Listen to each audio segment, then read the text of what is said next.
ಎಲ್ಲ ಒಂದು 9ನೇ ತರಗತಿ ವಿದ್ಯಾರ್ಥಿಗಳಿಗೆ ಟ್ರೂ ಸಿಕ್ ಅಫಿಷಿಯಲ್ ಚಾನಲ್ಗೆ ಸ್ವಾಗತ. ನಾನು ಚೇತನ್ ಸೇಕೆ. ಇವತ್ತಿನ ಈ ವಿಡಿಯೋದಲ್ಲಿ ನಿಮಗೆ 9ನೇ ತರಗತಿ FF4 ಎಕ್ಸಾಮ್ಗೆ 4ನೇ ಸಾಧನಾ ಪರೀಕ್ಷೆಗೆ ಕನ್ನಡ ವಿಷಯದ ಒಂದು ಪ್ರಶ್ನೆ ಪತ್ರಿಕೆ ನೋಡೋಣ.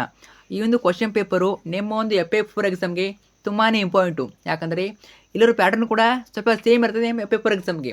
ಜೊತೆಗೆ ಕೆಲವಷ್ಟು ಕ್ವಶನ್ಗಳು ರಿಪೀಟ್ ಆಗ್ಬೋದು, FF4 ರಿಪೀಟ್ ಆಗ್ಬೋದು. ಒಟ್ಟಿನಲ್ಲಿ ನೋಡ್ಕೊಳ್ಳಿ ಚೆನ್ನಾಗಿ. FF4 ಎಕ್ಸಾಮ್ಗೆ ಹೆಲ್ಪ್ ಆಗ್ತದೆ. FF4 ಎಕ್ಸಾಮ್ಗೆ ತುಂಬಾ ಹೆಲ್ಪ್ ಆಗ್ತದೆ.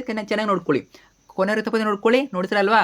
ಬನ್ನಿ ಇವತ್ತಿನ ಈ ವಿಡಿಯೋನ ಶುರು ಮಾಡೋಣ. ಅದು ಮುಂಚೆ ಯಾರೆಲ್ಲ ಫಸ್ಟ್ ಟೈಮ್ ನಮ್ಮ ಒಂದು ಚಾನಲ್ ನೋಡ್ತಿದಾರ ಅಥವಾ ಚಾನಲ್ ಯುವಕರು ಸಬ್ಸ್ಕ್ರೈಬ್ ಮಾಡ್ಕೊಳ್ಳಿಲ್ಲ, ತಪ್ಪದೆ ಎಲ್ಲ ಚಾನಲ್ನ ಸಬ್ಸ್ಕ್ರೈಬ್ ಮಾಡ್ಕೊಳ್ಳಿ. ಯಾಕಂದ್ರೆ ಇದೇ ರೀತಿ FF4 ಎಕ್ಸಾಮ್ಗೆ ಎಲ್ಲ ವಿಷಯಗಳು ಕ್ವಶನ್ ಪೇಪರ್ಗಳು ಎಲ್ಲ ಕೂಡ ಇದೊಂದು ಚಾನಲ್ ಆಗ್ತೀವಿ. ಜಸ್ಟ್ FF4 ಮಾತ್ರವಲ್ಲ, ನಿಮ್ಮನ್ನು ಅನ್ವಲ್ ಎಕ್ಸಾಮ್ ಕೂಡ ನಿಮಗೆ ಪಾಸಿಂಗ್ ಪ್ಯಾಕೇಜು, ಸ್ಕೋರಿಂಗ್ ಪ್ಯಾಕೇಜು ಮತ್ತು ಫಿಕ್ಸ್ ಮಾಡೋ ಪ್ರಶ್ನೆಗಳು, ಕ್ವಶನ್ ಪೇಪರ್ಗಳು ಎಲ್ಲ ಕೂಡ ಹಾಕ್ತೀವಿ. ಎಲ್ಲ ಕೂಡ ಇದೊಂದು ಚಾನಲ್ ಆಗ್ತೀವಿ. ಅವೆಲ್ಲ ಬೇಕು ಅಂತ ಅಂದರೆ ತಪ್ಪದೆ ಚಾನಲ್ನ ಸಬ್ಸ್ಕ್ರೈಬ್ ಮಾಡ್ಕೊಳ್ಳಿ. ಕಡ್ಡಾಗಿ ಮಾಡ್ಕೊಳ್ಳಿ. ನಿಮಗೆ ಗ್ಯಾರಂಟಿ ಕೊಡ್ತೀನಿ, ಯೂಸ್ ಆಗ್ತದೆ. ನೀವು ಮಾಡ್ಕೊಂಡ್ರೆ ಮಾತ್ರ ಮಾಡಿದ್ರೆ. ಜೊತೆಗೆ ಒಂದು ಲೈಕ್ ಬಿಟ್ಟು ಫ್ರೆಂಡ್ಸ್ ಶೇರ್ ಮಾಡಿ. ಶೇರ್ ಮಾಡಿ. ಸ್ವಲ್ಪ ಫ್ರೆಂಡ್ಸ್ ಕೂಡ ಹೆಲ್ಪ್ ಮಾಡಿ. ಮಾಡ್ತಾರಲ್ವಾ? ಓಕೆ, ಬನ್ನಿ ಇವತ್ತಿನ ಈ ವಿಡಿಯೋನ ಶುರು ಮಾಡೋಣ. ಮೊದಲಾಗಿ 9ನೇ ತರಗತಿ 4ನೇ ಸಾಧನಾ ಪರೀಕ್ಷೆ ಪ್ರಥಮ ವಾರ್ಷಿಕ ಕನ್ನಡ, ಅಂಕಗಳು 20, ಸಮಯ 60 ನಿಮಿಷಗಳು. ಕೆಳಗಿನ ಪ್ರತಿಯೊಂದು ಹೇಳಿಕೆಗಳಿಗೆ 4 ಆಯ್ಕೆಗಳನ್ನು ನೀಡಲಾಗಿದೆ. ಇವುಗಳಲ್ಲಿ ಹೆಚ್ಚು ಸೂಕ್ತವಾದ ಉತ್ತರವನ್ನು ಆರಿಸಿ ಕ್ಷಮಾಶ್ವರವನ್ನು ಬರೆಯಿರಿ. ಅಂದರೆ ಮಲ್ಟಿಪಲ್ ಕ್ವಶನ್ಸು 2 ಇರ್ತವೆ, 3 ಇರ್ತವೆ. ನಿಮಗೆ 3 ಪ್ರಶ್ನೆ ಕೇಳ್ತಾರೆ. ಸೊ ಈ ವಿಡಿಯೋದಲ್ಲಿ ನಿಮಗೆ ಜಸ್ಟ್ ಕ್ವಶನ್ ಪೇಪರ್ ಕೊಡ್ತೀನಿ. ಇನ್ನೊಂದು ವಿಡಿಯೋದಲ್ಲಿ ನಿಮಗೆ ನೆಕ್ಸ್ಟ್ ವಿಡಿಯೋದಲ್ಲಿ ಇನ್ನೊಂದು ಕ್ವಶನ್ ಪೇಪರ್ ಆನ್ಸರ್ ಕೊಡ್ತೀನಿ. ಓಕೆ, ಈ ವಿಡಿಯೋದಲ್ಲಿ ಜಸ್ಟು ಕ್ವಶನ್ ಪೇಪರ್ ನೋಡ್ತಾ ಹೋಗೋಣ. ಒಂದನೇದು ಪ್ರಶ್ನೆ, ತೃತೀಯ ವಿಭಕ್ತಿ ಪ್ರತ್ಯಯದ ಕಾರಕರ್ತ ಪದವಿದು. ತೃತೀಯ ವಿಭಕ್ತಿ ಪ್ರತ್ಯಯದ ಕಾರಕರ್ತ ಪದವಿದು. ಆಪ್ಷನ್ ಎ ಕರ್ತೃ, ಆಪ್ಷನ್ ಬಿ ಕರ್ಮ, ಆಪ್ಷನ್ ಸಿ ಕರಣ, ಆಪ್ಷನ್ ಡ ಸಂಪ್ರದಾನ. ಯಾವುದಾಗ್ಬೋದು ಕಮೆಂಟ್ ಮಾಡಿ. ಓಕೆ, 1, 2, 3 ಈ 3 ಪ್ರಶ್ನೆ ಕಮೆಂಟ್ ಮಾಡಬೇಕು. ಕಮೆಂಟ್ ಮಾಡ್ತಾರಲ್ವಾ? ನೋಡೋಣ ಎಷ್ಟು ಸರಿಯಾದ ಉತ್ತರ ಕಮೆಂಟ್ ಮಾಡ್ತಾರೆ ನೋಡ್ತೀನಿ.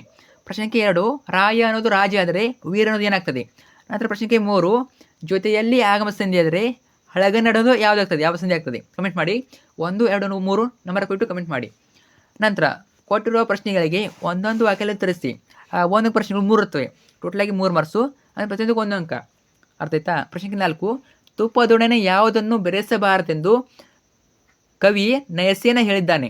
ತುಪ್ಪದೊಡನೆ ಯಾವುದನ್ನು ಬೆರೆಸಬಾರದೆಂದು ಕವಿ ನಯಸೇನ ಹೇಳಿದ್ದಾನೆ. ಕ್ವಶನ್ಗಳು ನೋಡ್ಕೊಳ್ಳಿ. ಯಾವೊಂದು 5ರಿಂದ ಯಾವುದೇ ಕ್ವಶನ್ ಕೇಳಿದ್ರೆ ನೋಡ್ಕೊಳ್ಳಿ.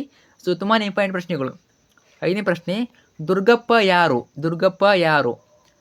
ಇನ್ನು ಪ್ರಶ್ನೆ 6, ಪಂಡರೀಬಾಯಿಯವರು ನಟಿಸಿದ ಮೊದಲ ಚಲನಚಿತ್ರ ಹೆಸರೇನು? ಪಂಡರೀಬಾಯಿಯವರು ನಟಿಸಿದ ಮೊದಲ ಚಲನಚಿತ್ರ ಹೆಸರೇನು? ಇದು ಕೂಡ ಇಂಪಾರ್ಟೆಂಟ್ ಪ್ರಶ್ನೆ, ನೋಡ್ಕೊಳ್ಳಿ ಚೆನ್ನಾಗಿ. ನಂತರ ಕೊಟ್ಟಿರುವ ಪ್ರಶ್ನೆಗಳಿಗೆ 2, 3 ವಾಕ್ಯದಲ್ಲಿ ಉತ್ತರಿಸಿ. ಕೊಟ್ಟಿರೋ ಪ್ರಶ್ನೆಗಳಿಗೆ 2, 3 ವಾಕ್ಯದಲ್ಲಿ ಉತ್ತರಿಸಿ. ಇವು ಬಂದ್ಬಿಟ್ಟು 2 ಅಂಕದ ಪ್ರಶ್ನೆಗಳು. ಟೋಟಲಾಗಿ 2 ಇರ್ತವೆ. Total 4 marks. ಪ್ರತಿಯೊಂದಕ್ಕೂ 2 ಅಂಕ. ಅರ್ಥ ಆಯ್ತಾ? 2 ಪ್ರಶ್ನೆ ಇರ್ತವೆ. 7ನೇ ಪ್ರಶ್ನೆ, ವಿರೂಪಾಕ್ಷನು ಗಿರಿಜೆಗೆ ಏನೆಂದು ಹೇಳಿದನು? ಇನ್ನು ಪ್ರಶ್ನೆ 8, ಲೇಖಕರು ಮತ್ತು ಸ್ವಾಮಿಯವರು ಯಾವ ವಿಷಯದ ಕುರಿತು ಚರ್ಚೆ ಮಾಡುತ್ತಿದ್ದರು? ಇನ್ನು ಸಂದರ್ಭ ಸಹಿತ ಸ್ವರಸ್ಯ ಬರೆಯಿರಿ. 2 ಅಂಕಕ್ಕೆ 1 ಪ್ರಶ್ನೆ ಇರ್ತದೆ, ಇಂಪಾರ್ಟೆಂಟು. 9ನೇ ಪ್ರಶ್ನೆ, ಬಡತನದ ಹೊತ್ತಾನೆ ದೊರಕೆ ಫಲವೇನು? ನಂತರ 10ನೇ ಪ್ರಶ್ನೆ, ಕವಿ ಪರಿಚಯ ಇರ್ತದೆ. ಕವಿ ಪರಿಚಯ ಹರಿಹರ. ಕವಿಯ ಕಾಲ, ಸ್ಥಳ, ಕೃತಿ, ಬಿರುದು ಅಥವಾ ಪ್ರಶಸ್ತಿಗಳನ್ನು ಬರೆಯಿರಿ. ನೋಡಿ, ಕವಿ ಪರಿಚಯ ಬಂದಾಗ ನಿಮಗೆ ಏನು ಅನ್ಕೋತೀರಾ? ತುಂಬ ಕವಿ ಪರಿಚಯಗಳಿವೆ, ಯಾವ್ದು ಓದ್ಬೇಕಂತ. ಹಾಗೇನಿಲ್ಲ. ಮೇನ್ ಆಗಿ ಏನು ಓದ್ಕೋಬೇಕಂದ್ರೆ, ಒಬ್ಬರು ಕವಿ ಅಂತ ಹರಿಹರ ನೋಡ್ಕೊ. ಫಾರ್ ಎಕ್ಸಾಂಪಲ್ ಹರಿಹರ ಕೊಟ್ಟಿದ್ದಾರೆ. ಹರಿಹರದ ಏನು ನೋಡ್ಕೋಬೇಕು? ಕವಿಗಳ ಕಾಲ ನೋಡ್ಕೋಬೇಕು. ಹರಿಹರ ಕವಿಯ ಕಾಲ, ಸ್ಥಳ, ಕೃತಿ ಅಥವಾ ಬಿರುದದ ಪ್ರಶಸ್ತಿ ಇರ್ತದೆ. ಅರ್ಥ ಆಯ್ತಾ? ಬಿರುದದ ಪ್ರಶಸ್ತಿ, ಕವಿಯ ಕಾಲ, ಸ್ಥಳ, ಕೃತಿ, ಬಿರುದದ ಪ್ರಶಸ್ತಿಯನ್ನು ನೋಡ್ಕೋಬೇಕು. ಇಷ್ಟೇ, ಏನೂ ಇಲ್ಲ. ಇಷ್ಟೇ ಪಾಯಿಂಟ್ಸ್ಗಳು ನೋಡ್ಕೊಳ್ಳಿ. ನೀವು ಅನ್ಕೋತೀರಾ ತುಂಬ ಕವಿ ಪರಿಚಯಗಳಿವೆ, ನೆನಪುಳಿಯಲ್ಲ ಅಂತ. ಅದಕ್ಕೆ ಏನು ಮಾಡಿ ಅಂದರೆ, ಒಂದು ರಫ್ ಬುಕ್ಕಲ್ಲಿ ಏನು ಮಾಡಿ ಅಂದರೆ ಕವಿಗಳ ಹೆಸರನ್ನು ಬರ್ಕೊಳ್ಳಿ. ಜೊತೆಗೆ ಆ ಕವಿಗಳ ಹೆಸರ ಕೆಳಗಡೆ ಏನು ಬರಬೇಕು? ಕವಿಗಳ ಕಾಲ, ಅವರ ಸ್ಥಳ, ಅವರ ಕೃತಿ ಮತ್ತು ಬಿರುದು ಅಥವಾ ಪ್ರಶಸ್ತಿ. ಇಷ್ಟನ್ನ ಬರ್ಕೊಳ್ಳಿ ಸಾಕು. ನೀವು ಪ್ಯಾರಾ ಓದೋಕೆ ನೆನಪು ಉಳಿಯೋದಿಲ್ಲ. ಅದು ಯಾವಾಗ ಪ್ಯಾರಾ ಓದ್ತೀರಾ ಅವಾಗ ನಿಮಗೆ ಒಂದು ಪಾಯಿಂಟ್ ನೆನಪಿರೋದಿಲ್ಲ. ನೀವು ಯಾವಾಗ ಒಂದು ರಫ್ ಬುಕ್ಕಲ್ಲಿ ಮಾಡ್ಕೋತೀರ ನೋಟ್ಸನ್ನು. ಸೊ ಏನು ತುಂಬ ಏನಿಲ್ಲ. ಅವುಗಳ ಕವಿಗಳ ಕಾಲ ಬರ್ಕೊಳ್ಳಿ, ಸ್ಥಳ, ಕೃತಿ. ಭಾಳ ಅಂದರೆ 3-4 ಪಾಯಿಂಟ್ ಆಗ್ತವೆ. ಒಬ್ಬರ ಕವಿಯ 3-4 ಪಾಯಿಂಟ್ ಆಗ್ತವೆ. ಅಷ್ಟು ಓದ್ಕೊಳ್ಳಿ ಸಾಕು. 100% ನಿಮಗೆ ಎಕ್ಸಾಮ್ ನೆನಪಾಗ್ತದೆ. ಸೊ ಇಷ್ಟನ್ನ ಬರೆದ್ರೆ ನಿಮಗೆ 3 ಅಂಕ ಇರ್ತದೆ. ಆಮೇಲೆ 3 ಅಂಕ ಕೊಡ್ತಾರೆ, ಇಲ್ಲಿ 2 ಅಂಕ ಇರ್ತದೆ. ಅರ್ಥ ಆಯ್ತಾ? ಸೊ 2 ಅಂಕ ಬಂದೇ ಬರ್ತವೆ, ನೋಡ್ಕೊಳ್ಳಿ. ನೆಕ್ಸ್ಟ್ ಬಂದ್ಬಿಟ್ಟು ಕೆಳಗಿನ ಪದ್ಯವನ್ನು ಪೂರ್ಣಗೊಳಿಸಿ. ನಿಮಗೆ ಎಷ್ಟು ಕೇಳ್ತಾರೆ, 2 ಅಂಕಕ್ಕೆ ಪದ್ಯಗಳನ್ನ ಕೇಳ್ತಾರೆ. ಇಂಪಾರ್ಟೆಂಟ್ ಇದು ಕೂಡ, ಅದು ಯಾವ ಬೇಕಾದ್ರೂ ಕೇಳ್ಬೋದು, ಅರ್ಥ ಆಯ್ತಾ? ಅದು ಯಾವ ಬೇಕಾದ್ರೂ ಕೇಳ್ಬೋದು, ಇದು ಕೂಡ ಇಂಪಾರ್ಟೆಂಟು. ಪದ ನೆರೆದು ಈ ಪದ್ಯ ಇಂಪಾರ್ಟೆಂಟ್ ನೋಡ್ಕೊಳ್ಳಿ ಚೆನ್ನಾಗಿ. ನಂತರ 12ನೇ ಪ್ರಶ್ನೆ, ಕೆಳಗಿನ ಪದ್ಯವನ್ನು ಓದಿಕೊಂಡು ಭಾವಾರ್ಥವನ್ನು ಬರೆಯಿರಿ. ಒಂದು ಪದ್ಯವನ್ನು ಕೊಟ್ಟಿರ್ತಾರೆ, ಅದನ್ನು ಓದ್ಬಿಟ್ಟು ಭಾವಾರ್ಥ ಬರಬೇಕು. ಪದ್ಯ ಓದ್ಕೊಂಡ್ಬಿಟ್ಟು ಭಾವಾರ್ಥ ಬರಬೇಕು.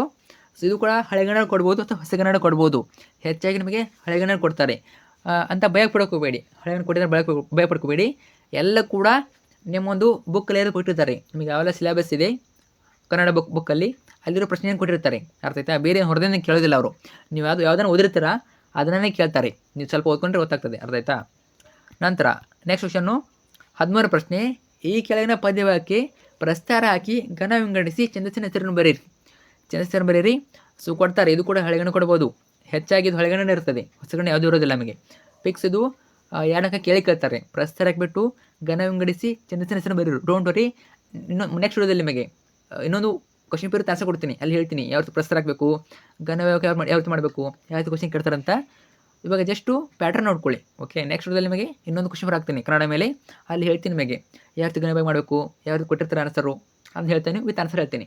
ಇವಾಗ ಜಸ್ಟು ಕ್ವಶನ್ ನೋಡ್ಕೊಳ್ಳಿ, ಆನ್ಸರ್ ಬರೋರು ಪ್ರಾಕ್ಟೀಸ್ ಮಾಡ್ಕೊಳ್ಳಿ ಮನೆಯಲ್ಲಿ ಬರ್ಕೊಂಡ್ಬಿಟ್ಟು. ನಂತರ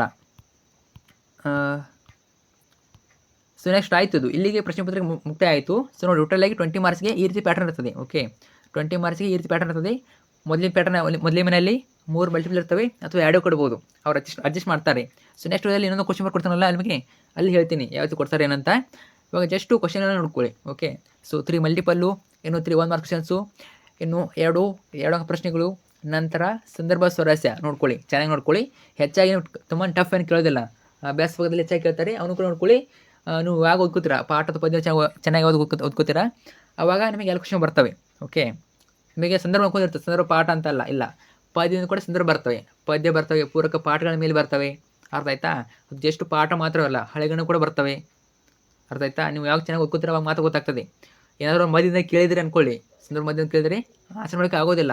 ಯಾವಾಗ ಪದ್ಯ ಓದ್ಕೋತೀರಾ, ಪಾಠನ ಚೆನ್ನಾಗಿ ಓದ್ಕೋತೀರಾ, ಅವಾಗ ಮಾತ್ರ ಆನ್ಸರ್ ಮಾಡ್ಬೋದು. ಓಕೆ, ಚೆನ್ನಾಗಿ ಓದ್ಕೊಳ್ಳಿ.